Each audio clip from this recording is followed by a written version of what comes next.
Listener discretion is advised. Adam Carolla and Dr. Drew. Loveline, coast to coast. Hey, everybody, it's Loveline. I'm Adam Carolla. That's Dr. Drew. Phone number 1-800-LOVE-191. Dr. Drew, board-certified physician, addiction medicine specialist. Our guest tonight is the love that we find between the hosts. Heading in tomorrow morning for a little oral surgery. Oh, yeah. Yeah. Well, at least it's nice to know they'll be using the latest techniques.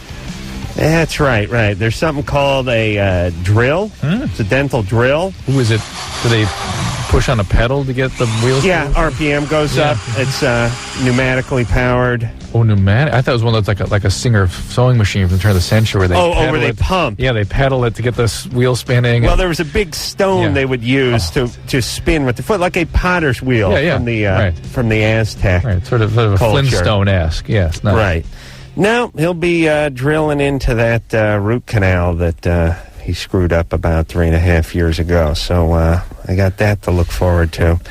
He said, and I know we've discussed this before, I don't know why dentists feel the need to do this, and maybe I'm the only one who's experienced this with a dentist, but it still does not seem to be an exact science, this dentistry, because there's always a little room for some interpretation. They hold the x-rays up and they go, well, we got to do something.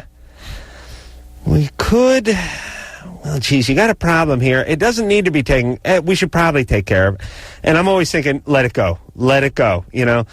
No, we should just go ahead and clean that whole thing up. Yeah, we can go in through the gum.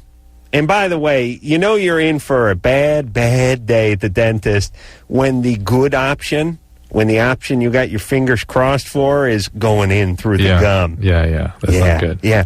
Like, I'm sitting there rubbing my rosary going, oh, please let him go in through the gum. That's going to be good.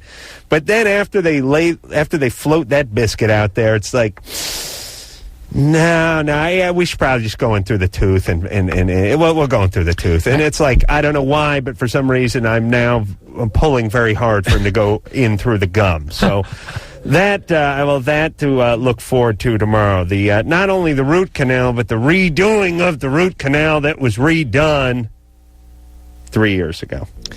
I was in the dentist chair a couple weeks ago with like sensitivity in my tooth. I figured, something's really wrong here.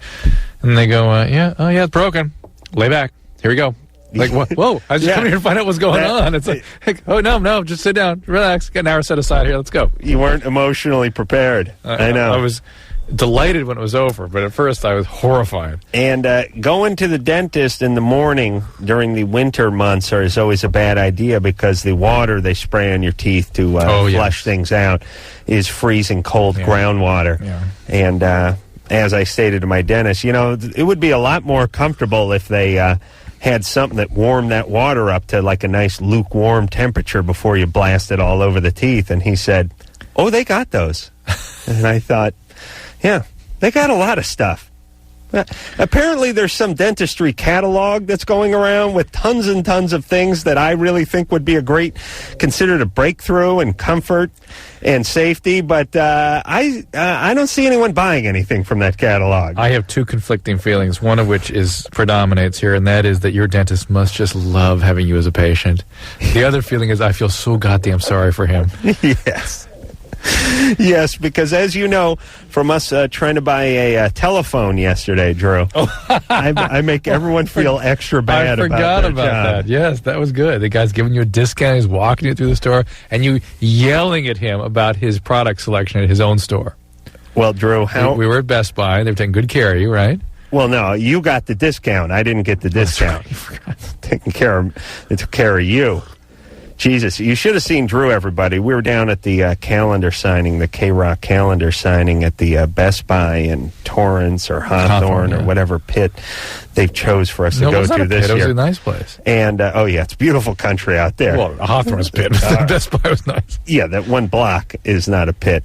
And Drew and I both decided we should go. Best Buy is a big consumer electronics store, and Drew decided he was going to go in there. And I was going to go in there, and we got hooked up with the manager somehow. Shame. And when that manager told Drew that he was in for a little discount, Drew went ballistic. Drew's eyes were spinning around like pinwheels. So me and Drew walked all through the store loading up on stuff, thinking about the discount. And Drew bought his stuff and got rung up and got his discount. But when I was getting my stuff rung up, the manager was showing Drew where the bathroom was. That's what happened, Drew. Yes. Right in the middle of this guy ringing me up, and this was a salesman who didn't really know what was going on. He was also the guy demanding I buy the service agreement or something. Like, right. No, that's more than the discount. I'm not interested. When I handed I knew I wasn't in for a discount when I handed my guy my credit card. He wanted to see some ID. Oh, yeah. Even though the manager took us over to him and said, hey, these guys set him up, buff him out. You know what, though? He'd asked for my ID right in front of the manager. I figured he was just showing the manager he was doing his job. Point is right when this guy's ringing us up, Drew says to the manager who's standing around and about to chime in, theoretically with the, hey, don't forget the discount line, Drew says to the guy, where's the bathroom? Like it was all part of some scam you guys had been working. And the guy's like, oh, here, let me show you. And him and Drew walk to the other side of the store, and the guy hits the total button and asks for the credit card, and the stuff's all rung up and totaled out by the time Drew and the manager get back. And then it's too little, too late at that point. So sorry. Yeah. So anyway, remind me before the night is over to tell everybody what they need to look for in a portable phone. Okay? There's three things for tonight's show. Cranberry sauce. Oh, well, we'll get to that later in the week. Cranberries. Later this week. Portable phone. Yeah. Yeah, there's a lot of stuff you should look for. We got to talk about this tech TV thing that I'm going to try to get you set up on. All right. That's all good time. So it's a very tech-oriented show tonight. Yeah. Man Show's on tonight. I'd be remiss if I didn't bring that up. And also... Best show on television, The Man Show. God, love that, Jesse Ventura. Well, I was watching something about airport security tonight on 60 Minutes again, and here's something I can't figure out, and maybe someone can give us this answer, and maybe Drew knows the answer, although I doubt it. Yeah. There's all this, it's been 2 months since the tragedy, and apparently the airport security is, not a whole lot tougher than it was before. And I flew on Saturday. And it's the same kind of third world guys standing around with their heads spinning around in the fifth grade education from countries you've never heard of, making $7 an hour, checking you out. Yeah. And it's always the same answer. Well, we can fix anything we want with money. These guys are getting $7 an hour. What do you expect? And they tell you all the time, the security companies, their main industry that competes with them is fast food. I mean, that is the pool that they're drawing from. If these people did not work airport security, a lot of them would work at Burger King. Fine. So, what's the solution? Well, the solution is, instead of $7.50 an hour, we got to give these people $14 an hour and make it into a little bit of a career. Mm-hmm. Give them a little little dental plan and a little health plan, and give them a couple weeks paid vacation every year and turn it into a career. Mm-hmm. But everything is like, well, we don't have the money for that. But here's what I can't understand.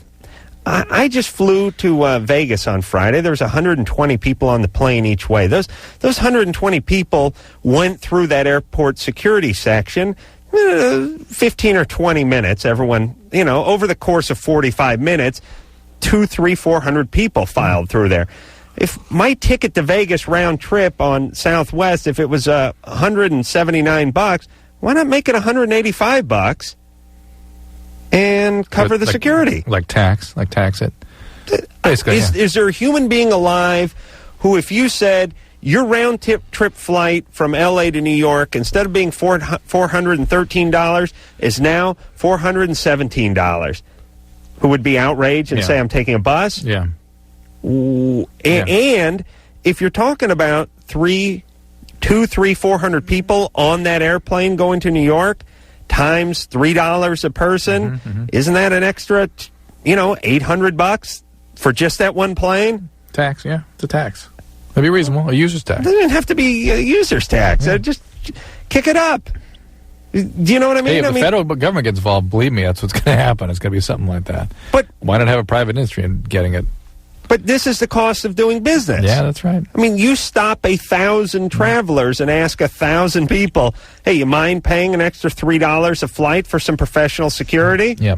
What are the 1,000 people going to say? But so anyway, so my point is, where's the problem then? Yeah.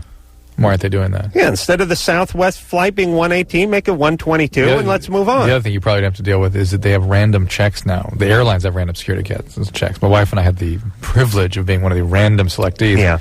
Well, sorry. Well, first of all, they check. It's like a cavity search. I mean, they are really going at it. They put gloves on immediately. That's right. They're slapping gloves on as you walk up. Holy Christ, what's going on here? Go after the rich blonde chicks who are traveling with the doctors. That's what we need to do. Yeah, and then watch the terrorist get on the plane. Yeah. Which is what I did. Well, I stood there, and I got singled out of line, too, and had to stand on the little pad with the little footprints in it. This is different. I know this is different, but while they ran the wand over me, and okay, I'm a 190-pound guy, but next to me was a Sandy Duncan, essentially. Yeah. I was a 57-year-old woman with short red hair who went about 103 pounds and had 60 of those pounds with those big mom glasses. She's got her purse with the embroidery stuff in it, and I'm thinking, we really got to put the wand over this postmenopausal chick with the red hair who I could take out, with a good fart. You know what I mean? It's just, I know we're supposed to check everybody, but is this really good security to single Sandy Duncan? Yeah. I'll put it this way. Peter Pan is being checked. Let's put it this way. When white, red-haired women in their mid-50s, and here's the deal I'll cut with all security. The second they do one crime, we can start saying, but let's let them at least make their move. Let them do something first. One thing, one car bomb, something. Some sarin gas, something. Yeah. Do we really need to pull that chick out? I know it's supposed to be random, but what message does that send to the bad guys? Don't worry, you'll slide in because my mom is going to have this wand put up her ass, and you'll just slide right on past. That doesn't sound like a great plan. I know we don't want to profile, but shouldn't we profile? Isn't that what we're doing here? Don't the passengers flying the plane want that? No, we're worried about the 108-pound chick with the big mom glasses. No, but the point is you interview everyone on the plane, even people that fit profiles. Because I was happy to be a search, no problem. But I didn't want my search to go unnecessarily at the expense of the guy they should be searching. Yeah, you don't want any guys from basic cable being searched when there's legitimate threats that could possibly be around. Let's help the kiddies. All right, here we go. Bill? We haven't talked together in 3 or 4 days. You gotta get Bill, you're 30. What's Bill? You're gay. Bill's 33. Lower that screen, would you? I can't see it. Thank you. How are you guys doing this evening? Good, Bill. I have a great deal of respect for you. My question is, I've got near the crack of my butt, near the top, there's a hole about the size of a pimple, and it's got white or clear liquid coming out of it, and I was just wondering if you could help me with that, with what it is. That is called a pilonidal cyst. And they're very common. Can they be removed? They need to be removed because they can be a big mess. The sinus tract can really erode way back into your sacrum there. What do you mean the sinus tract? It's a little hole. Sinus meaning hole or cave. Going. Sinus means hole. Holes in your head. Okay, it's been for several years. Is there a possibility of it getting into my nervous system and actually doing damage? I mean, they can get a bad infection. They can get a staph or a strep in there. Even anaerobes can get going. But what they do is they either stick something down the sinus and open the whole thing up, or they actually cut the whole area out, and they really let it. They actually don't even sew it up. They let it close from the bottom up. Like a wick or something? It's a little more involved than that. Basically, that's it. But you got to get that done, Bill. It can be real Why does that happen there? Probably nobody knows for sure. Some people believe it's a genetic thing, but pilonidal means nest of hair. Oh, and is that nice? Fantastic. And it's where your cheeks kind of fold together, and hair. They think their bacteria can kind of erode in there in people who are predisposed. Oh, yeah. I had one of those. You did? Yeah, when I was like 19. Good time. Yeah. You don't have a nest of hair back there. No, but maybe something was accumulating. See, what was accumulating there? Like hair, like debris. Debris. You see what I'm saying? Right. Nice. Nice thought, isn't it? It's a nice thought for the guys giving you the cavity check at the airport. Ben? Yeah. You're 15? Yeah. I've been going out with this girl for 2 years. And I talk to her and see her mostly every day. And we just broke up. And I want to know if rather I love her or is it just that I miss her? You're gay. Well, no. You love her as much as a 15-year-old can, but this breakup is something that is inevitable. It must happen. And the feelings you have are awful, but they're important, and you need to kind of go through them. And don't keep going back and trying to re-hook up this relationship, reestablish this relationship. Let it go. Did she dump you? No, that's because the problem is that I like do a lot of bad stuff. Not like cheating, but like she tells me not to do stuff, and I go ahead and do them. Like what? And I don't know, because there's something like what? Like about something about my hair. She says, if you do that, I'm gonna be mad at you, and I go ahead and do them. Or, I go ahead and break the rules, and she gets mad because she has to follow my rules, and maybe you'll learn something about relationships, Ben, and that is there's something called mutuality. Is that you have to respect the other person's feelings, you have to pay attention to them, and you have to sort of have a little give and take. You can't just go on about your business as though the other person's feelings don't count, because they will leave. Yeah. Well, I'll tell you, that hair story really shocking, chills down my spine. Yes. I mean, I've never is anything been more graphically illustrated as to why they've broken up. Oh well, it was not that. It's just that I don't follow her things, and she has to. Well, she doesn't have to follow my things, but I get really mad. Yeah. All right. Hey, Ben. Uh-huh. As much as you miss her, and as much as you feel like you want to be with her, it's probably best that you just use this experience and move on, and look at it as a little opportunity to reflect on yourself and think about those things that you did that you could have done, not to get her back, but just to improve for your next relationship. But how about if I do want to get her back? Because I'm like really into her, and the whole thing is. Ben. If you're really into her, you wouldn't have kept doing things that pissed her off. That's right. And this is a learning lesson. This is the way relationships are supposed to go at your age anyway. So all right, let it go, and especially if you're not ready to change Ben, a lot. I hear trouble. Yeah. Ben. Are you doing all right? I see you costing me money down the road somehow, whether it be through incarceration or rehab or parole officers. What are you up to at 15? Well, not much. I just have a band, but that's all I do. Oh, you got a band, all right. But are you getting into drugs? No, I just drink a couple of times, but Okay, all right. Just listen. Take it easy. Do good in school. Go off to college somewhere. Work on your music. All that good stuff. Don't hurt anybody.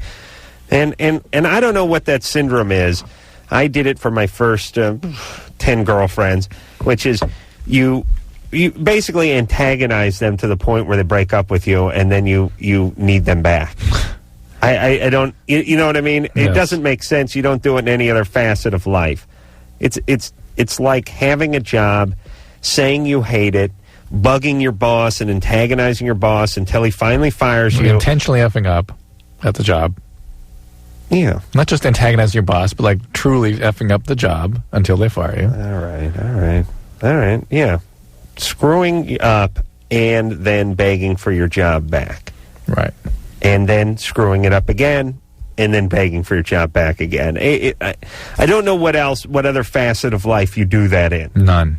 Because when you hate your job, and you get fired, it's the best day of your life. Yeah, or you leave before you get fired. Right. This is something that young men do in relationships. Kelly? Yeah. You're 18? Yes. What's up? Okay, well, when I was a freshman, I was probably like 15, I did a lot of drugs, like mainly just weed and speed, and that lasted for the whole 3-year span until 6 months ago. Mm-hmm. And, it was an everyday thing, and like now I have really, really bad mood swings, and I was just wondering if there's anything that I could do to control that. How much speed were you doing?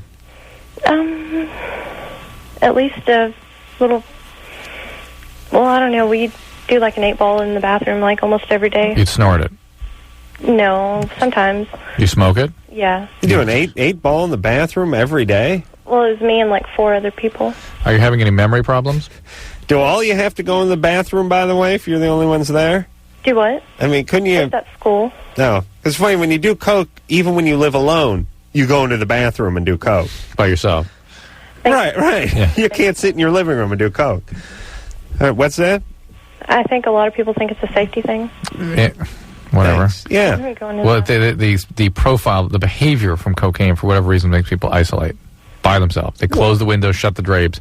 Speed, that's not that way. Well, I'll tell you what the profile is, or at least was back in the early 80s, mid-80s, $110 a gram. You don't want Nobody's sharing it. Fat buddy Lou coming by and going, hey, give me a line, Hell no. So, Kelly, you having any memory problems? Yeah. You have trouble learning and remembering things, that sort of thing? Actually, no. I do fine in learning. It's just remembering things from my daily life, like... And how long have you been off the pot for? Do what now? How long have you been off the pot for? 6 months. And what was the thing you have trouble remembering?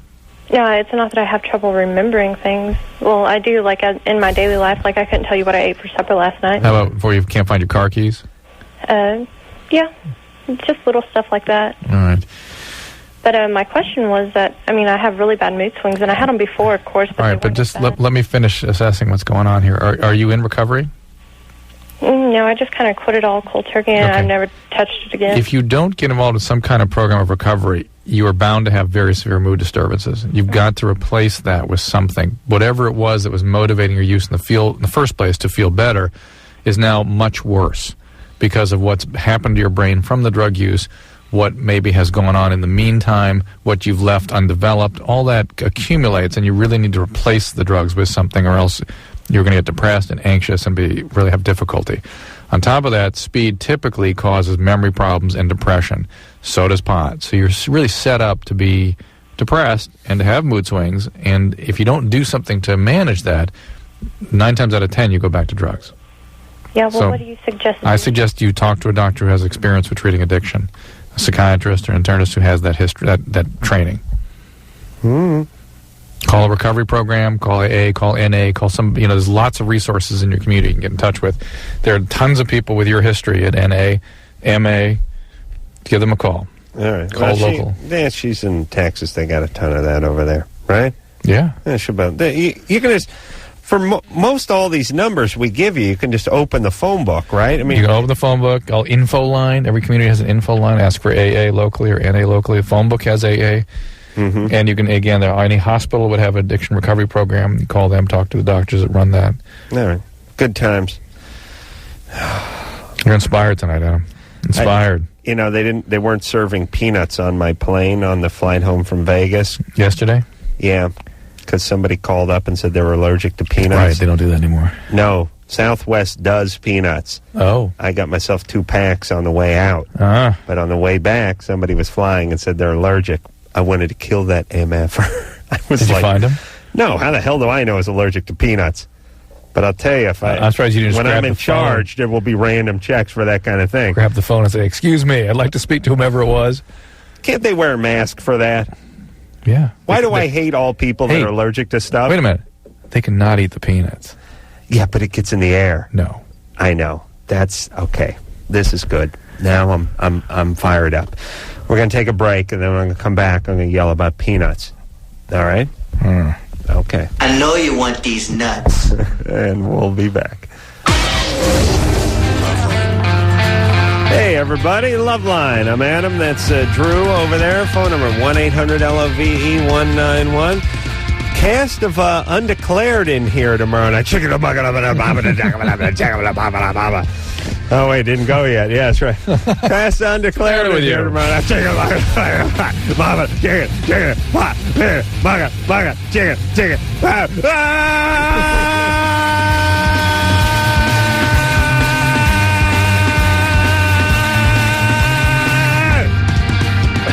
Cast Undeclared in here tomorrow night. And, oh, my God. Tori Amos is coming in here. Yeah, we haven't What happened? Someone got raped, and now... why is she in here again? Chicken. What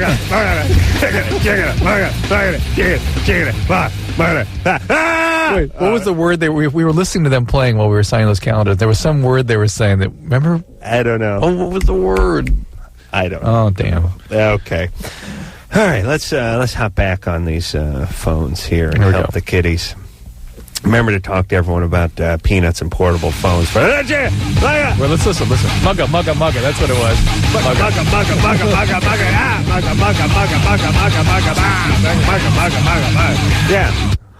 Yeah, Mugga. What are they saying? Anderson keeps saying called Pogo. Pogo. Pogo. Yeah, it's Mugga. Mugga's what Mugga coincidentally is what we would always do when we were like doing extras in a movie. Yeah. When not Harrison Ford and his wife, but the couple sitting behind them who are chatting. We would always put them when you were an extra. No, not when I was an extra. When I would watch a movie with one of my friends, and the line was always Mugga. Actually, they call that Wawa. Oh, is that Wawa? They actually call it that. Yeah. Wawa. Yeah, we call it Mugga. But East Coast probably. All right, where are we here, Drew? Going line 2. Don? Yes. You're 24. Yes, I am. What's up? Well, I was talking to my boyfriend today, and it turns out that he has a fever blister on his lip, and it's herpes. Mm-hmm. As most fever blisters are. Right, and I'm wondering, how contagious is that? How concerned should I be? It's very contagious. Okay. So, like any other cold sore. Okay. It's strange. I saw a huge outbreak of shingles last week. Very strange. I wonder. Anyway. And so can it be what? Transmitted? I mean, can it be transmitted? Can it convert to, genital herpes? If he were to kiss you in that region, yes, absolutely. Okay. How concerned should I be? I mean, just stay clear of him? Stay clear of his mouth until the thing is healed. Okay. Okay. Now, whether or not he can get you down there, transmit something down there later, yeah, he could. Even when there's not a sore present, he could occasionally be secreting virus that could transmit something. But when there's no symptom at all, it's a possibility. But that's such a common virus on the mouth that you'd have to basically cut yourself off completely from anybody getting down there, right? Because it's a common thing, and it happens. It happens that transmits herpes. Okay. I mean, I guess one of my concerns is apparently chicken pox and Epstein-Barr are also part of the herpes virus. Right, but that's like saying strep and staph are gram-positive bacteria. Therefore, they're in the same family, but they're completely different pathogens, completely different illnesses. Listen, nobody gets it. Only crazy people on disability get the Epstein-Barr anyway. Well, but I mean, I guess I've had some problems with chicken pox in the past where I can't develop an immunity to it, and I'm wondering if I would be more susceptible. What do you mean you can't? What do you mean? I started working in a hospital, and one of the things is they go through and do a test to see what you have a natural immunity to. Right. And chicken pox is one of them, and when they tested it, I didn't have any kind of resistance to the chicken pox. No, that means you had it? Yeah, I've had it. Well, you just that antibody can die out in time. Okay. People can get chickenpox again later. And so, I mean, it's not It has nothing to do with herpes. Okay, so it's not like I'd be, have some really gross outbreak then? And No. Okay. No. Good luck. All right, thanks a lot. Bye. Good times. All right. All Bye-bye. right. Yeah, well, I want to talk to John. He's had that shy bladder. He's been on hold for almost an hour. Get rid of him. John?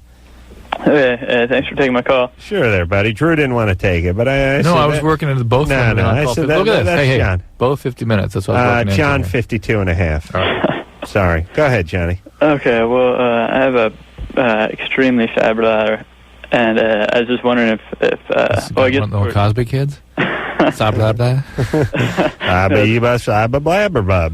right. I was just wondering if Dr. Drew knew of any medications that could help alleviate this type of problem. Wait, you can't pee in public, right? Yeah. Whenever there's people around, I can't. Yeah, I don't. There are things that can sort of reduce the smooth muscle tension in that area, but I don't know that anyone would give you that just because of an emotional thing, a behavioral thing. You got to get over yourself, that's all. Well, you start off with public parks and work your way up to football stadiums. Strangely, there probably are behavioral interventions like that. That indeed rather see you do than take a bunch of medication. John, first off, you're speaking to the king. I know. I've heard about you. You're like legendary. Yeah, I'm a guy. I'm the polar opposite. I'm a guy who urinated on a guy's wallet during a taping of the Man Show with about 400 people looking at me while I turned my back to them, and on cue whizzed all over a guy's wallet. And yet, when I pee next to you, you kind of shake. You kind of get that. Ooh. I'm trying to spray you with urine. No, you get that. I get that. Yeah. Yeah, I only do that at night. All right, just shut up. Well, I'm just saying you're not as bold as you say you are. How dare you not say my bladder is bold? Anyway, listen to me. It is hawkish, but not bold. Grand. Thank you. And beautiful. Thank you, Huel. He was talking about churros. So, John, here's what you need to do. You need to start using public bathrooms when there's nobody else in them. Do you understand me? Yeah, well, I'm in a support group and everything. Look, you're in a support group? He's not in a support group. No, I am. I mean, we meet at airports. And, no, he doesn't. It's bogus. Yeah. I'm serious. You do not meet at a support group to urinate in public, and the group meets at airports. Yeah. I mean, we don't meet at airports now because... There's no way. Who knows? I'm interested in listening. What support group? I've never heard of such a thing. You can't meet at airports. All right, now, you're so lucky. Aren't you fascinated? There's not a lot of knowledge in the medical community about it because there's not very many men that have this problem. Well, first off, who cares for the most part? I do. I mean, it's the worst. It's the worst thing. Listen to me. Do you have a park near your house? Yeah. All right. Can you go in and use that public bathroom? Yeah. Well, how can you do that with a shy bladder? I mean, I can go in there, but if there's other people, I can't. I mean, it's impossible. Even if you're shut in a stall. Well, yeah. I mean, I can do that occasionally. You're in a stall and you're okay. Yeah, occasionally. All right, let me float this theory, Drew. But every bathroom has a stall. Who cares? If what John's saying is true, and I'm, by the way, the guy who uses the sink, so. Yeah. But if what John says is true, and you're saying, I don't want you on medication just for this problem, but what do you mean just for this problem? This guy's nuts. Yeah. I mean, John, you got serious problems. Are you on medication? It's not limited just to the bathroom. No, it is. No, no way. Are you on medication? John? No, I'm not. No medicines. Nothing. No. Okay, hold on a second. If this guy, and he's full of crap, but if anyone listening is doing this, including John, attending meetings for a support group about not being able to urinate That's what's in crazy. public bathrooms, you need to be on some medication. Or just a hobby. Some other way to make life more You need an fulfilling. outlet, yeah. John? I can't believe you guys. Oh, now you're full of crap that I can't believe. No. I mean, I got some information off Dr. Drew's website. Yeah, all right, go ahead. Yeah, go, baby. Good. Just give us the punchline and let's go. But there is... let him give the punchline. Well, I'm just going to say that I deal with this all the time in people that need to give urine tests at the drug unit. And this happens pretty frequently. And it's something you learn to deal with. There's only one patient that we've actually had a problem with. John, give the punchline and let's go. No, I can't believe you guys haven't, you're not giving me any type of respect. I mean... Go ahead. This is a serious problem. There's just not that many people that have it. Okay, but why is it so serious? I just, I can't go out socially very much because, But that's a different issue. That's part of a more global social phobia. That has nothing to do with urine. That has to do with your emotional state. No, because, I could be at some place and then drink a lot of, just beer or whatever. Okay, well, don't drink when you go out. That would help with that. I know, but what am I going to do then? And then go to and be at a place that has stalls. Hold on. You got a nice beer buzz going and you can't take a leak in a stall with a closed door? That's the worst part about it. You said you could do it in a stall with a closed door sometimes. Yeah, sometimes, but you can't count on it. All right, you got to get some therapy then, buddy. But listen, here's what I want you to do, John, please. As I want everyone to do this, including myself, although I'm not going to do it. Whatever problem you have that you think is a local problem, make it a global problem. Yeah, well, don't consider it a symptom of something larger. That's right. Yeah. If you think your only problem is you cannot urinate in public spaces, you're way, way off. And it's not that we're not serious problem. It's not that we're not taking your problem seriously or that we're not considering it. It's that we're doing them one better. I'm taking it very seriously. I'm taking it. I'm turning it into a bigger problem. Right. There's more than you perceive it to be. Oh yes. Yeah. Yes, I mean if what you're saying is true, there's an emotional problem here that needs to be dealt with. Even the people that I deal with frequently that have the shy bladder, they're not restrained socially. You know what I'm saying? That's not. You know what I'm saying? I'm dealing with that fairly frequently in patients. Now 8 times out of 10, they're saying they have a shy bladder, so they don't get the drug test because they've been using drugs. But that 20% that really does have it still doesn't restrict their social life very much. James? Yes. Oh, we need to go into self-help groups at airports. James, what's up? You're 19. I have a girlfriend, and she wants me to move up to Illinois with her and have her grandparents buy a apartment or rent apartment for us, and totally were like, I'm believing that like her grandparents are going to be in total control. She keeps saying, no, they're not. You know, they're nice people. But every time I hear about her grandparents, they're always trying to govern her. And I just have a problem with going up to Illinois being governed by grandparents. But I really love this girl. I have a kid. I have a son with her. Oh, boy. And now, where is she now? Illinois. Where's she now? Is she in Illinois now? Or is she in Orlando with you? Orlando with me. Oh. And how are you guys supporting each other? I work security, and she's a medical assistant. So why would you even want to move up to Illinois? I don't. Why does she? To be in contact with her grandparents, her grandmother. So she just did her grandparents raise her? Kind of when she was younger, yeah. And they also pay for. I mean, they bought her a car. So she just wants to be back with her family. Is that right? I mean, on the surface, that's what it is. And what you're seeing underneath that is they use money and things as a way of controlling her. Well, listen, winter in Orlando, winter in Chicago are the same. You know, it's a coin toss. Orlando, Florida.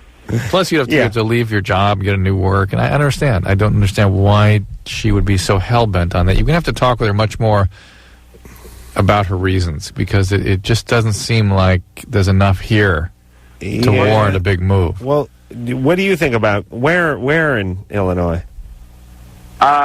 Chicago. I'm not quite sure, really. Oh. I don't know where her grandparents are located. Near Chicago somewhere. All right. Well, these are questions to ask. Yeah. Because there's differences, you know. I mean, maybe you want to go to Chicago. Do you have any desire to go to Chicago? No, I have none. I just want to stay in Orlando. All right. Well, then don't go. Right. Another question was, she's also like a big hypochondriac. How do I fix that? Since she's a medical assistant, she knows all the stuff. Yeah, that's the kind of person gets attracted to those kinds of jobs, and it's not good. How old is she? 19. Well, here's what... just let her take the kid and move to Chicago. Write it off. There's different ways of approaching that. One is to get her a mental health professional to make sure that's being managed and looked at to see if those physical preoccupations aren't part of a more, as Adam would say, global problem. Yeah. If it is just a physical preoccupation, some people advocate regular visits with a doctor, like once a month, go in there, let her unload on him or her, and then just... Well, what about when she also, like, tells everybody our son's sick, like, constantly? That's bad. That is. Well, they call that Munchausen's by proxy. That's what they call it, Adam. Very good. And that is a dangerous precedent for your child. Mm-hmm. That is a serious mental health problem. Because she decides, since she works at a pediatric office, she can take them whenever she wants. No, you need to get a therapist for her. Hey, James. Yeah. I know you're 19, and by the way, this is a great testimonial for not having kids at 19, because you don't know what the F is going on with anything. You don't know where Chicago is. You don't know anything about your girlfriend and her hypochondria. It's all a mess. This is why you can't have kids at 19. But you have a kid, and here's what you got to do now, James. You got to grow up real fast. You got to start calling the shots and being a man. You got to go, look, you're going to screw this kid up worse than you're screwed up. People hate that, by the way. Yeah. But that's the truth. And I don't think going to Chicago would be a great thing for the kid or her, for that matter, because Lord knows her grandparents are probably a piece of work. Yeah. And that's the reason why she's a piece of work with the hypochondria. Plus, she's considering this move in November. Yeah. Good times. You need to tell her, look, it is one big frozen block of... It's like somebody pumped liquid nitrogen into that state of Illinois for the next 5 months. Let's do this, baby. Let's sleep on it. Let's hibernate on it through the winter. And then in, February, March, we'll start talking. When the frost melts, then we'll start talking about it. Maybe. Right. Okay. We'll take ourselves a little break. Hey, Drew, when you were at the Best Buy yesterday, did some 16-year-old chick come up to you and start talking to you about what an asshole I was? Yes, she did. Yes, she did. She scared me. Oh, she did? Yeah. What'd she say? First of all, she was very upset, and I don't know what you'd said to her. She walked away yelling.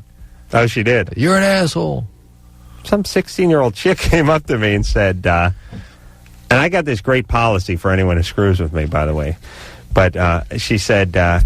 I was looking at phones that I wasn't satisfied with, and she said, Are you an asshole in real life too? She was like a 16-year-old girl, and I just looked at her and I said, "Beat it."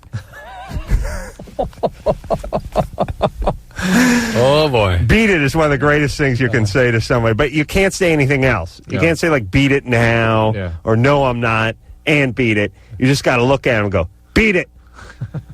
And it scares him every time. So I scared her, and I guess she went and talked to you, and then I lost track of her. Yeah, she looked like she was getting ready to start throwing stuff. Oh, okay. Well, she got angry. Yeah. Fine. We'll take ourselves a little break, and we'll be right back. Well, what time is it, Drew?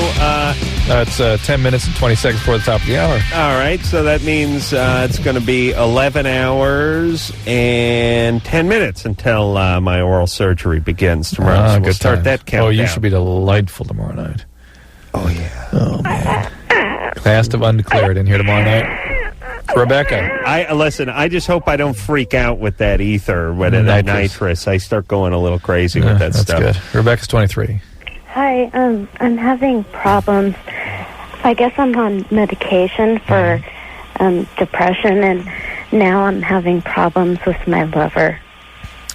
I'm having problems. Your lover? Are you gay? No.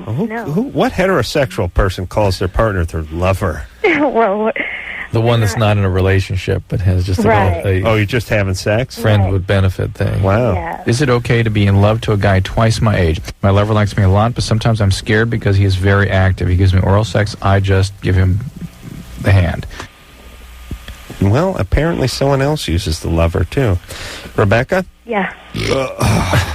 So what medication you on? I'm on Trazodone and Paxil. Well, Paxil's the one that'll shut off your sex drive. And that Trazodone stuff, I just started taking it, and it's been making me sick. Nauseated? What's that? Nauseated?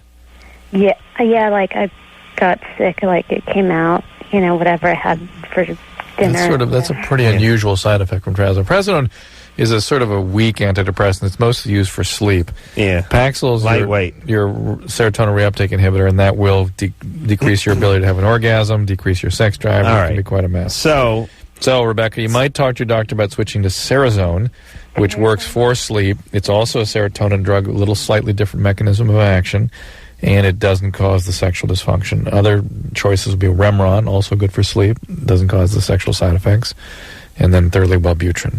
All right, so go back to the psychiatrist and see if you can tweak it until it works for you.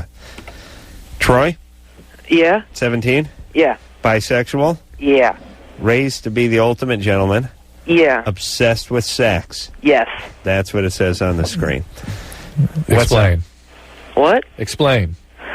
Well, my parents always wanted me to see I have two older brothers, and my parents really didn't do well because they were younger when they had them. And then I came along like 5 years after my next oldest brother, and they wanted to fix things with me so I wouldn't end up like this. They raised me to be the ultimate gentleman. And I guess it took better than I thought, because to the point where you started to like gentlemen? Well, that and the fact that I can't walk up to a girl and touch her. If she offers her hand, I'm actually the guy who will take the hand and kiss the back of it. I see. And with guys, I don't even stand around them, but if one will offer me his hand, I'll shake it, whatever. But I won't initiate any kind of physical contact because it's just not becoming. Yeah, it's not that your parents raised to be a gentleman, it's that they were just all over you, and they were intruding in every aspect of your life. Let me tell you part of being bi is you got to blow guys. Talk about having a tough time shaking hands. Where do you get the penis in the mouth? Well, that's part of the problem. I'm not even used to that. Yeah, I'm 37. Yeah, well, it's coming around. Yeah, I'm coming around. That's part of the problem. See, I have the want to do that, but then there's a part of me that the will, does not. The will to blow. Sure, the spirit is willing, but the mouth is weak. Basically. I want to talk more to Troy. Let's go to Bragg. Hold on. The spirit is willing, but the rectum is weak? No, he's more a mouth guy. It sounds mouth guy? Yeah. Okay, Troy. Hey, buddy? Yes? we're going to put you on hold for a minute. Okay. And then we're going to sort through the wreckage of your life. He's bisexual. But you'll be a new man when we're done with you. Okay. All right, buddy? Okay. All right, so hang on, okay? Okay. All right. We'll take a little break, and we'll be right back with Troy after this.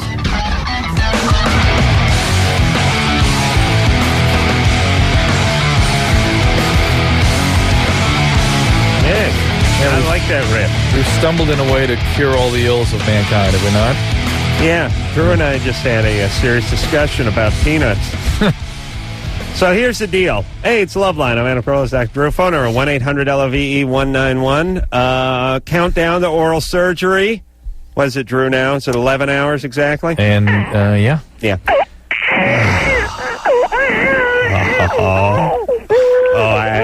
I'll be crying like a baby in that chair. Yeah, but you're going to come in here all beat up on Vicodin, for God's sake. The cast of Undeclared. That's Fox's big new hit coming in here tomorrow night. So it'll be good times. As I was saying earlier, I flew in from Vegas on Saturday night, and on the way out to Vegas, I flew Southwest both ways, and on the way out from Burbank to Las Vegas, I got myself some nice peanuts on the plane. And anyone who listens to the show with any regularity knows I really enjoy the nuts. Yeah. Especially the peanuts on the airplane when I'm drinking my nice beer, Bloody Mary. On the way back, just about the time I was getting ready for that double peanut sack that the Southwest airline was about to toss at me, here comes the stewardess with that Fiesta mix pack. The flight attendant with that Fiesta pack, which is basically that ranch stuff and that mustard stuff, and it's all sprayed on those rye crisp and pretzels. Pretzel things that are way too salty. It's kind of like hamster food, but it's too salty, and it's just... Hamster wouldn't eat it.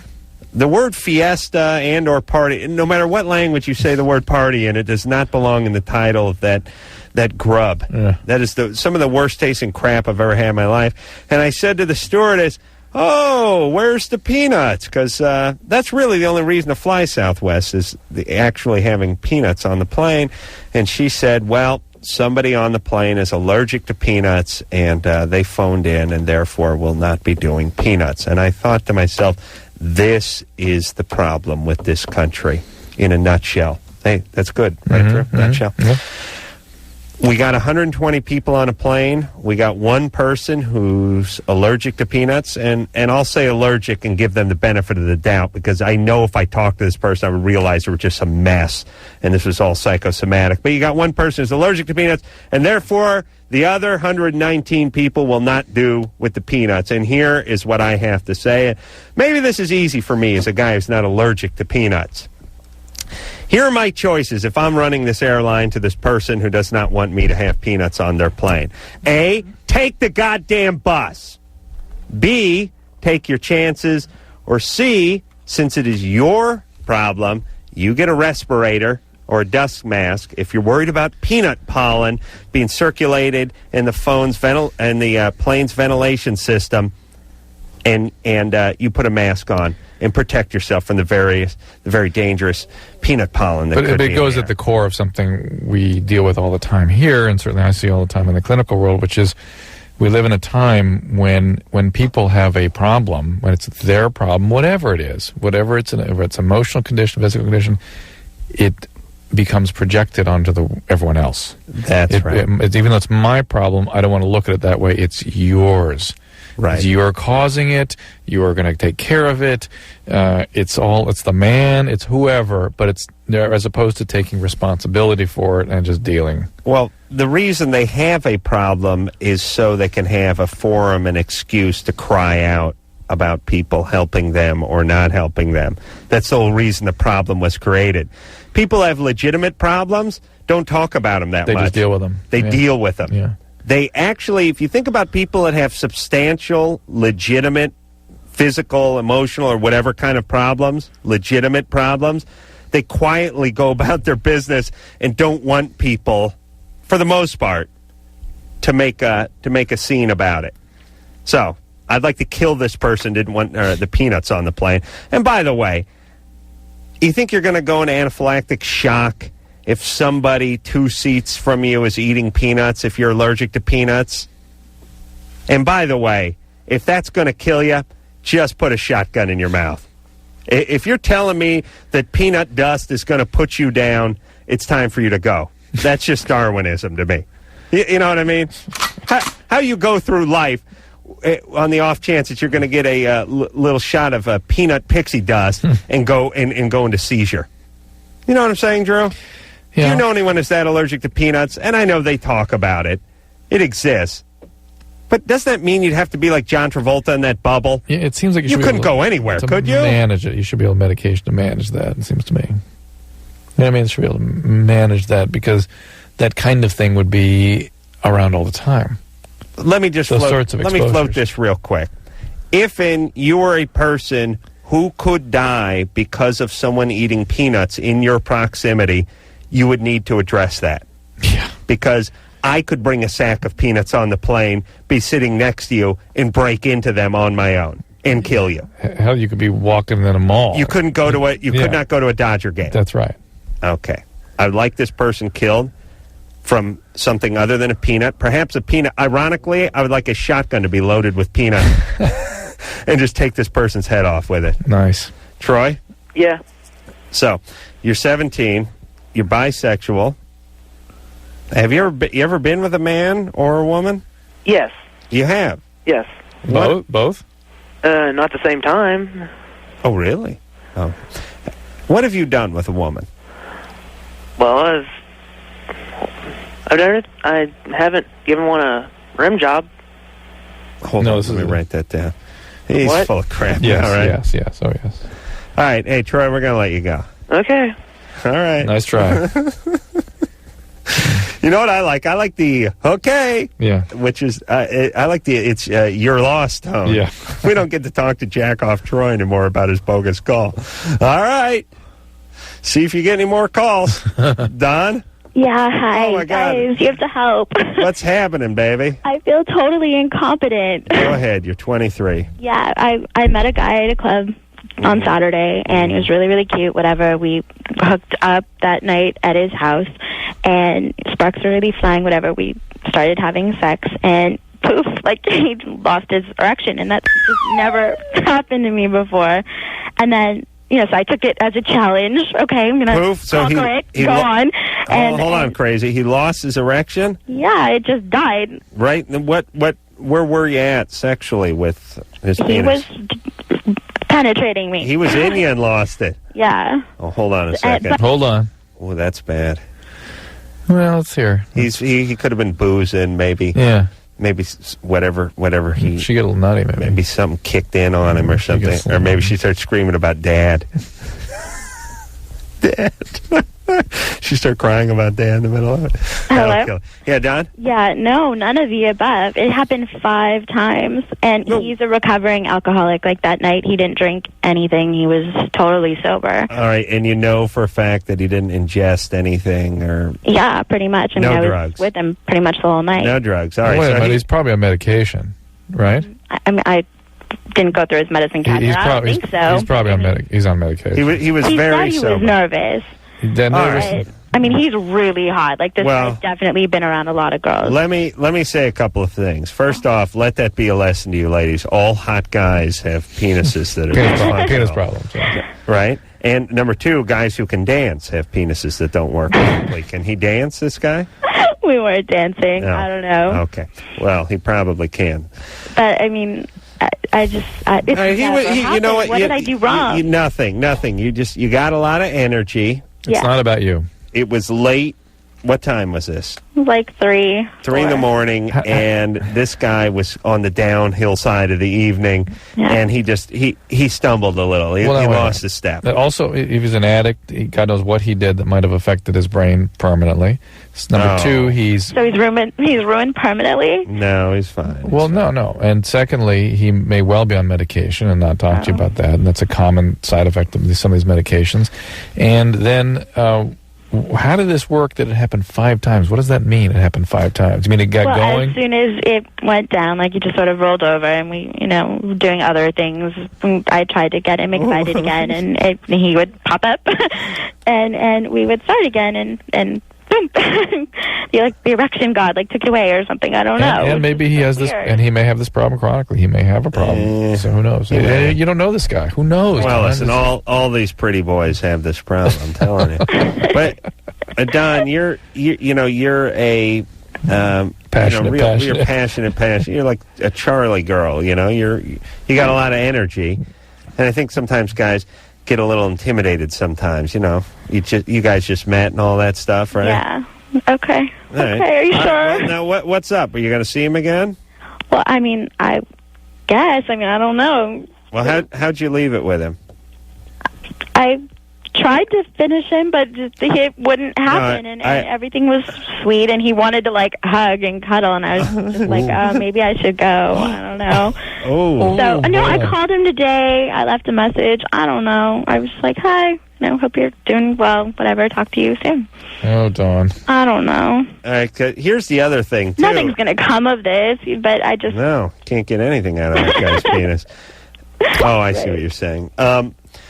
Here could be a problem, too. He could be embarrassed to see you again. I'm the one who kind of feels...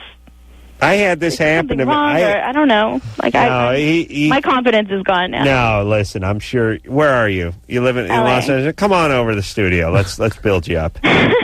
Where do you live? In L.A. I know, but where?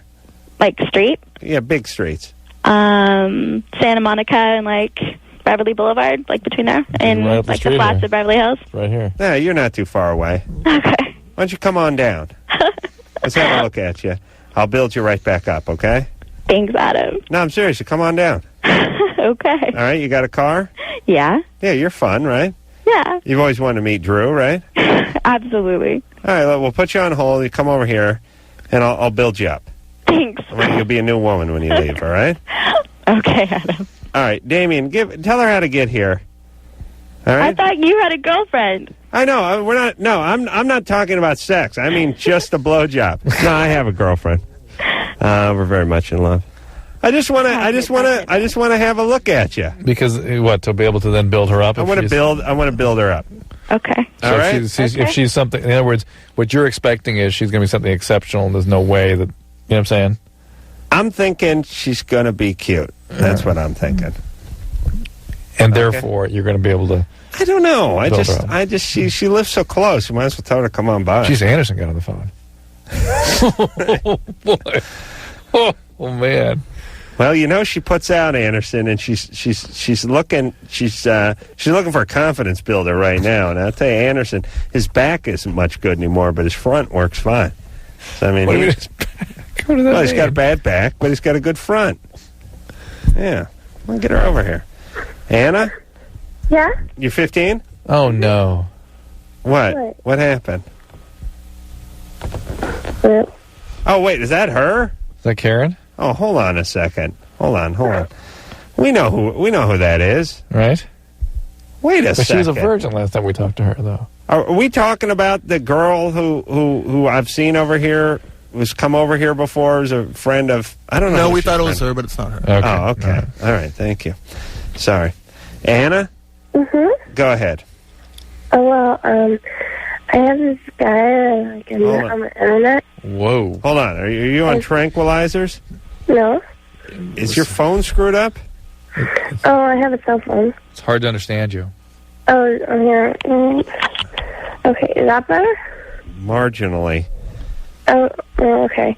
I'm sorry. Can you hear me now? Yeah, that's all right. A little better. All right, I'm going to read your question. You met an Aussie on the net, an Australian guy.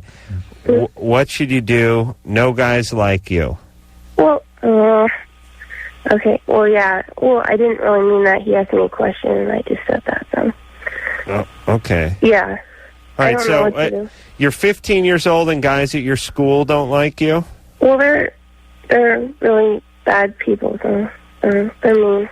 All the people at your school are bad people? They're all preppies, and they're all rich, and they got their old daddies paying money, and they think that they want to get Barbie. And you're weird and gothy and angry at everybody?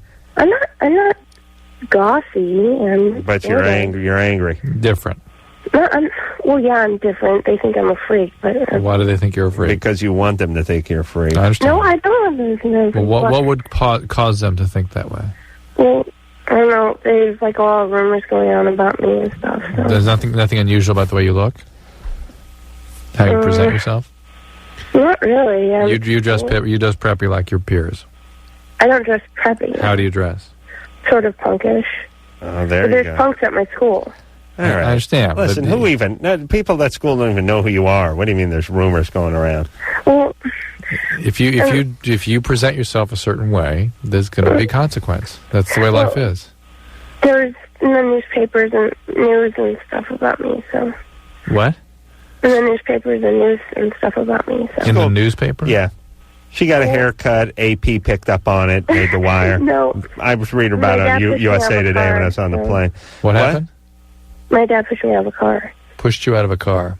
Yeah, a moving car, yeah. All right. This is front page material. Well, but there you go. So you have an abusive family system. That's natural enough then. Yeah, that's horrible. Listen, Anna, that's horribly abusive. And when kids are abused, they react. They do different things. They feel angry. They feel out of place. They feel distrusting of other people, and they act out. You act out in angry ways. And when you act out, the world's going to sort of react to that. And it's to your own detriment, unfortunately. It's fine to be different. It's fine to be an individual, but to not expect the world to be... I understand you don't want to be anything. Not okay. I know for Adam, you don't want to be anything. I like everyone to wear beige pajamas.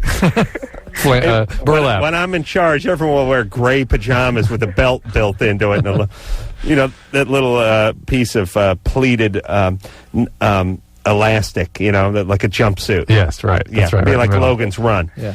Hey, Anna. Look, here's the situation. I was going to ask you about your dad. I know it's a bunch of psychological stuff, and it's kind of hard to understand, but your dad did a number on you, and now the only way you sort of relate to people is when they're doing a number on you. Right. So you are that person. So you create this situation where people don't like you, or people have it against you, or people are talking about you, and you're the one who's creating that by the messages that you give them. Do you see what I'm saying? By the way you dress or the way you act. And if you don't want people to judge you that way or talk about you that way, then don't give them the information. Right. I mean, let's forget about preppies and punks. Let's talk about terrorists. It's not a great time to grow a full beard, wear a turban, carry the Koran, and then walk around carrying like flight manuals. Now, you could do that, and it's your business if you want to do that. But certainly do not complain that people are suspicious, that people are talking about you, that people are looking at you. Right. If you don't want people to talk about you, and you don't want people to judge you, and you don't want people to look at you, then let your hair go back to its normal color and put on a pair of sweatpants. Right. And I guarantee you they'll stop talking. But you don't want that, because you don't know you're alive until people are talking about they you are. That's and who plotting she is. against She you, is because the that's person. who you are, Yeah. because you got a dad who pushes you out of a moving car. Yeah. So that's what you need to focus on. Forget about this guy in Australia you met on the net, because Australia is at least, it's further than Oregon, right? Even. It's almost out of the Even country. further, yeah. It's way out there, that Australia. My questions are going to my pecker. And just meet a nice punk guy at school. All right. Where are we here, Drew? Mark? Yeah? But everyone, stop acting out, please. Like that chick who walked up to me and wanted to know if I was always a prick. Huh? She gets to walk away from that and say that I attacked her. Yeah. And she got what she wanted. Mark? Yeah. I'm sorry. Go ahead there, buddy. I was wondering because they said that if you masturbate a young teen, you lose your sex drive when you get older. Who told you that? Some people. They're wrong. Okay? Okay. All right. Go ahead. You're free to masturbate. Okay? Okay. Beat it. How many times you good for a day? Like 2 or 3 times. 2 or 3 times. At 14, huh? Yeah. Hit the ground running. Yeah. You'll be fine. The last laugh will be on all those people who were saving themselves for nothing. Okay. All right, Mark. You get one out tonight for me, all right? Okay. Get one out. And I don't mean for me. I mean, I want you really to think about me. Get one out. Oh, my God. You completely focus, all right? Okay. All right. This is goofball friends. I went on this porn website last night. Yeah? Oh, you're doing it. You're going for the first time. Oh, man. I'm surprised you showed up for work today. First time. I was actually on the... I stayed in last night, just got drunk, sat around the house. Yeah. Had a couple of cocktails and relaxed. Do you have DSL? No. I have DirecTV DSL. I'm going to get that for you. It's the greatest thing ever. Okay. Do you have DirecTV? Yeah. Okay, we're getting that for you. All right, thank you. So I had a few cocktails. I was just putzing around, watching TV, and I decided to go get on the Home Depot website. Home Depot? Yeah. So I got on the Home Depot website. I didn't find it. I was just sitting around watching TV and putzing around on my computer, which I never do. And I don't know really how to do it very well, so I thought, it's time to learn. And then I thought, let me check out one of these porn websites. I was looking at this porn magazine. Mm-hmm. So I was checking out this porn website, and I thought, ooh, I got one of these movies here. I got to order me one of these DVD movies. I like this one. Which one was it? It was some big boob one. I don't know the name of it. Shocking. And then I thought to myself, God damn it, I wish I had that thing now. Then I thought, you bought this magazine 2 weeks ago. You were looking at this movie thing in it, and you could have ordered it back then. Don't they stream it down to you? Can't you get it to... Yeah, you can see some pictures and some stuff, but it ain't the DVD. Ain't the real thing. No, not even close. No different than seeing, maybe the trailer of a movie or something, or the poster for a movie. So I thought, all right, you know what you should do? You should order this movie now. And I thought, well, what good does that do me? And I thought, well, listen, lame brain, if you'd used this logic a week ago, you'd have it by now. Right. And then I thought, yeah, but I need it now. So you went out and got it? No. I didn't know where I could get it. I probably would have. Did you order it? Well, then I thought, okay, we'll order it now, would you? Then I thought, I'd like to beat off. Then I thought, well, wait a minute. You'll beat off, then you'll order it. Then I said, no. You beat off. You ain't ordering it. You're back on the Home Depot website. And I said, no. Yes, you will. And I said, no. Then I said, order now. And I said, no, listen. I'll go beat off, then I'll order it. And then I'm saying, you're not going to order it if you beat off.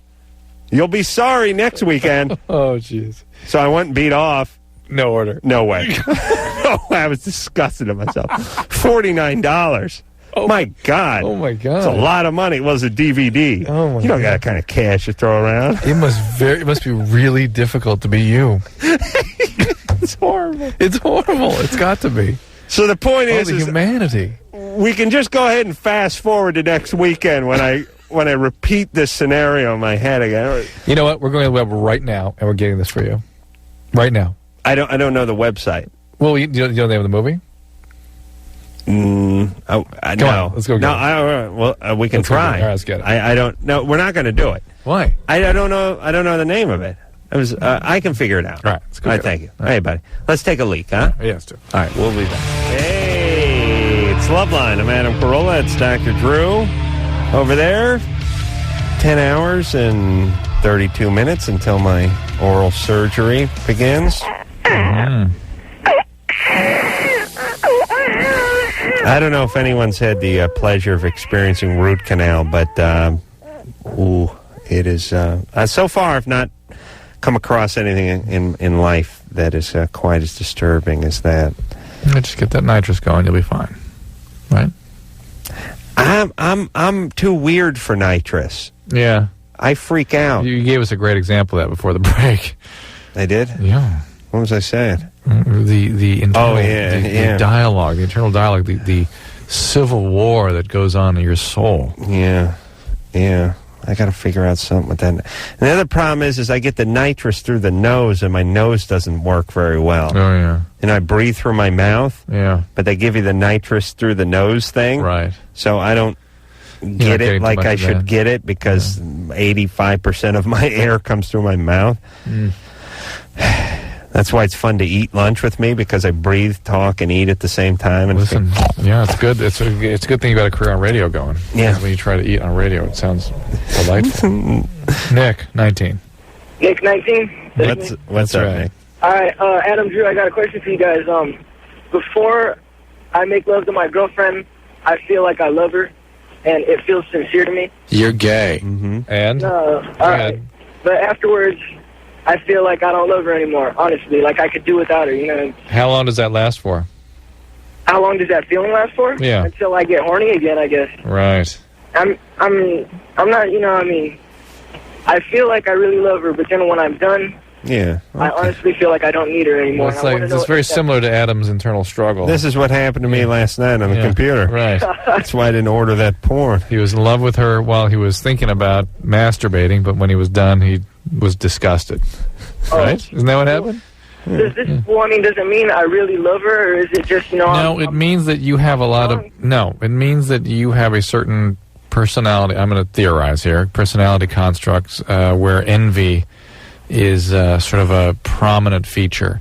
And when you have a lot of envy, the things you want most in the other person are soiled by you getting them, quite literally. The fact that she would have you sort of spoils the whole thing. Oh, really? Is that what he's saying? I'm not getting that. Yeah, he said he wants her, and then he's doesn't want her afterwards. Well, it's not like I'm disgusted with her, but it's just, you know, it's like I feel like I don't really love her as much as I did before. Yeah, well, Nick, this happens to most 19-year-old males. And this some version. This is why women don't trust males. And it's sort of, I know here's what's hard to do as a guy, Nick, and I got to do this myself. A lot of guys don't look at women as people or human beings. They look at them as sort of things they need. You know what I mean? Not much different than anything in life you need. And that doesn't mean they're not real important, but they're not. They might as well be a something on a shelf at a store that you want to purchase, you know. And it takes a while to start looking at them as a human being, so that even when you don't need them, or even when you don't have a boner, they still exist, and they're still human beings. Yeah. And I don't know. That's hard to do when you're 19, and that's not what you're feeling. You just chip away. I mean, Drew, think about what a mess you were at 19 relationship-wise. Oof. I mean, you're a disaster. Disaster. Disaster. And I was a mess, and so was everybody I know. I don't trust a guy at 19 who knows how to treat a woman. Oh, yeah. You know what I mean? Yeah. All right, but here's the point. All the 19-year-olds that are listening to this show. Don't call this show at 29 and then again at 39 and be in the exact same place. Right. You be like Drew over here. You do some work on yourself, and you end up having a good relationship. Right. Eric? Hi. You're 25? Hey. Hold on a second. Hold on, lover. This is another guy. I mean, he's another guy with the same kind of problem. As who? Our last caller. Really interesting. Oh, yeah. I think so. Yeah, I agree. So, Eric, just hang on 1 second. Let's just take a different kind of call, and then we'll get right back with you. It's not the same call, but it's the same kind of vibe. Issues, yeah. Amber? Yeah. You're 15? Uh-huh. What's up, baby? Well, earlier I cut on myself. Mm-hmm. Where'd you cut on yourself? On my legs. Yeah. You ever cut before? No, first time. Well, are you in treatment of any type? No. Are you on any medication? No. Do you do drugs? Some. Which ones? Just pot and acid. Doing a lot of acid? Not really. Well, the sort of impulse to cut, at very least, is a sign that something real serious is going on, right? You didn't intend to harm yourself, is that correct? Yeah. You did or did not? No, I didn't do it deep enough, just enough to get blood. But you didn't intend to harm yourself? Yeah. All right. And the fact is that when you have very heavy feelings that your brain literally has no other way to manage, cutting is one of the ways that people get a release. And it's a sign that really something is remiss and something needs to be dealt with. Yeah. You need to get some help for this. I'm going to pay a guy to cut on my gums tomorrow. I was just thinking about that. Hey, Amber? Mm-hmm. How about a little help for yourself? Okay. I mean, obviously you're depressed, you're angry, you're doing pot, doing acid, you may be harming yourself with those chemicals. What's up? Who's not paying attention to you at that home? Not really anybody. I see. You don't exist over there? Yeah, since I was 7. Yeah. Why? What happened then? My mom, took off. Is she still gone? Yeah. Oh, boy.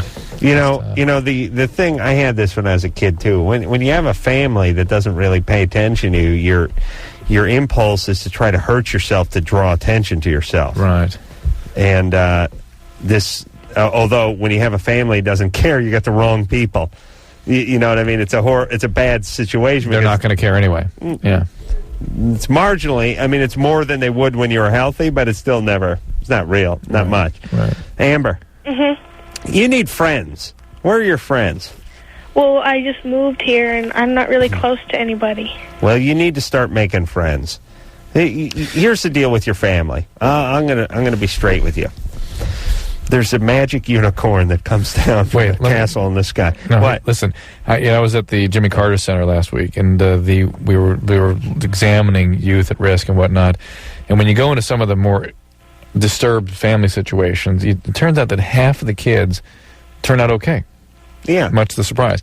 And if you look at those kids and try to figure out what it was that protected them from psychological damage of those dysfunctional families. Magic unicorn. And the magic unicorn. It turns out a significant relationship in or outside the home. Yes. One good relationship. That's right. Is protective. One pedophile priest can make the difference. But what were the bros you hung out with and played football? Everyone on my team was my brother. Yeah, but you had that one family you hung out with and played football. And yeah. The Boyd brothers. Boyd brothers. The black guys, yeah.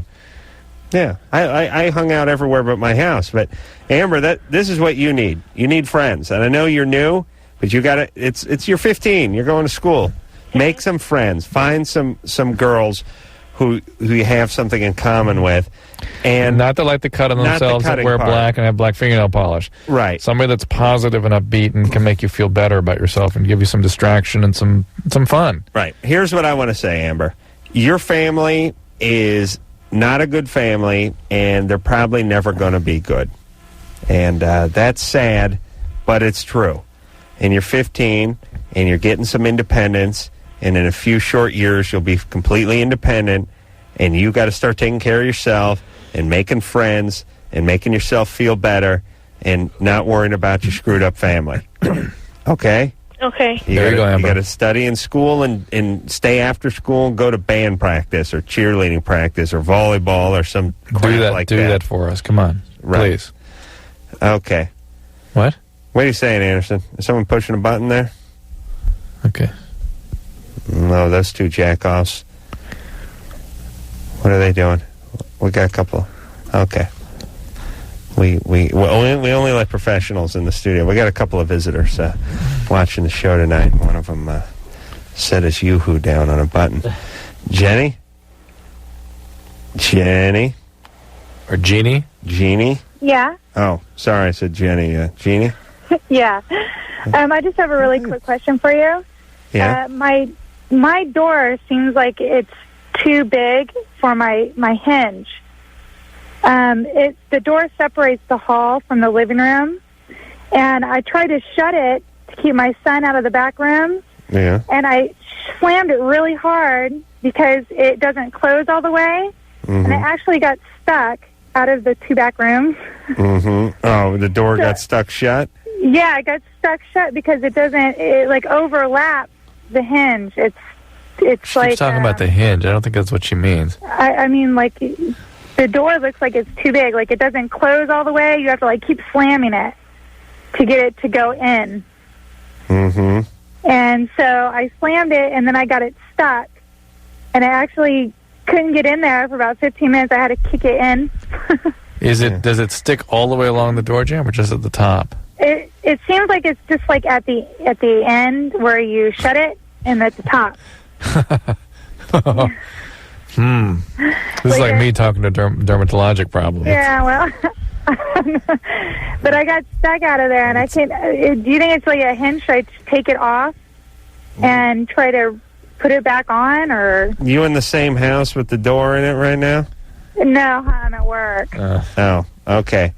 Okay, here's what you can... How old's the house?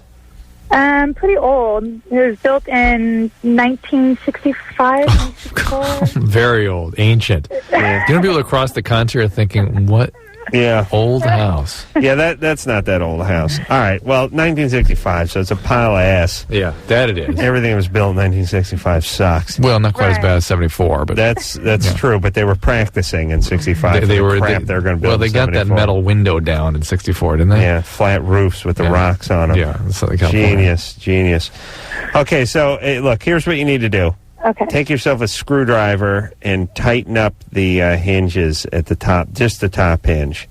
Okay. Tighten the screws up. But if the screw turns and it's not biting anything, it just keeps turning, pull it out, take like a toothpick or a popsicle stick or something and like make it pointy and shove it in a hole and break it off and then put the screw back in there again. Do you understand what I'm saying? Okay. So I take the screw off and then... If it's stripped. Oh, forget it. It's not going to work. It's not going to... Look, hey, Jenny. Yeah. Call a handyman. Jeannie. Just let me say this one more time, Jeannie. Okay. I'm going to recap. I'm going to say it exactly how I said it the first time. Please. Turn that screw that's on the top hinge. The one that's in the door and in the jamb? The screw that's in the door and in the door jamb. Yeah. Just turn them and tighten them. And if when you try to tighten them, if they just keep spinning and it feels like they're not biting anything, then unscrew it, take it out, take a toothpick or something, some kind of piece of wood, and break it off in the screw hole, and then put the screw back in there. Okay. All right, that's the best you can do tonight. Ever. That's it. All right, so now here's Eric. Now we're going to break now. All right, but let me just say hi to Eric. Eric? Hi. Sorry for keeping you on hold there, buddy. Okay. But now we got to take a break. Okay. But you're first. Okay. When we come back, okay? Thanks. All right. We'll be back with Eric's problem after this. All right, man. Hey, everybody. It's Loveline. I'm Adam Carolla. That's Dr. Drew over there. Forget about the phone number. It's too late. We'll just take what we got. Eric's been on hold. Yeah. Undeclared. The cast of the hit Fox show Undeclared in here tomorrow night. By the way, Family Guy back on Fox. Oh, good. Does that mean your show's going to get aired? Unacceptable. I don't know, but I watched the Family Guy last week. Funny as hell. That show is really funny. Eric? Yeah. All right. So sorry there, buddy. Hey, thanks for taking my call. 25 years old. You get aroused when your girlfriend told you about sex with another guy. Right. We had split up, and we got back together again. Right. We had actually had sex, and we were laying there, and I kind of jokingly asked if she had been with anybody else, and she replied that she had. Yeah. And that response aroused you? That response, I was kind of angry, definitely angry, but at the same time I became very aroused and had an orgasm within seconds, probably. Spontaneously? I touched myself, but within seconds. This is probably minutes after we had actually had sex. Wow. Yeah.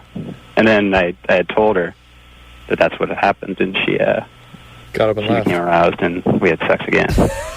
You had a third orgasm then? A third orgasm, right. Wow, that's great. Yeah. And wait a minute. She's lying in bed with you, right? Right. You have to explain to her that you had the second orgasm? She's lying right there. Well, I had kind of rolled over and did it, and she didn't know. I thought she did, and we talked about what had happened with her and the other guy, and then I tell you, what did you have to throw away that mattress after that evening? Yeah, big laundry bill. Jesus Christ, the thing would have to be dipped. Okay, so this is a common thing. Drew always scoffs at me when I say it is, but it is. What is? For guys. Okay. They hear about this. I've done this before. What? You have some girlfriend. She starts telling you about some old boyfriend or some guy she was with when you guys broke up or whatever. And you're kind of angry but yet aroused, and it kind of can't stop messing with that tooth that hurts with your tongue kind of way. Yeah. This is a guy trait. Yeah. I used to be this way myself. It's something when you stop producing testosterone, you start producing estrogen. Actually, I now produce kitty litter. That's what I have in my veins, so I feel nothing now. But you got that to look forward to, Eric. But I understand this. It's not a great sign, but on the other hand... In terms of how he feels about women. Yes, yeah. But on the other hand, you're an honest guy, and you're calling the show, and you're coming clean. He's 25. He's not 35. Right. So here's your work, Eric. Okay. You have feelings about women, kind of a love-hate kind of thing, right? No, I really, really get along with women. I love women. I would choose a woman as a friend over a man. How about this particular one? I love her. I mean, she's perfect.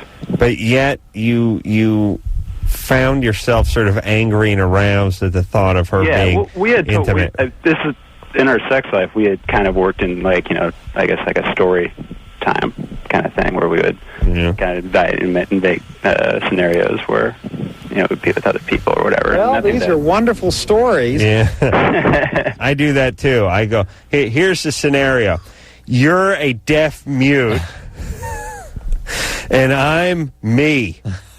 Ready? Suck. Blah blah blah blah blah blah blah blah blah blah blah. Yeah, it's great. It's a wild fantasy. You're a deaf mute who loves to fix sandwiches, and I'll play the nappy-headed boy makes good from North Hollywood guy. And action. All right, listen, I'm not sure exactly what Eric... I don't know why Eric's calling then if it's all good. He's just weirded out by it, and he wondered if it was abnormal. It's not abnormal in any sort of clinical sense. It's, as you said, suggests that he has a little more aggression towards women than he might think. But whatever. He's 25. Okay. He says he loves them. I get that. Guys who love women don't... Well, there is that... I mean, look, a guy could do this.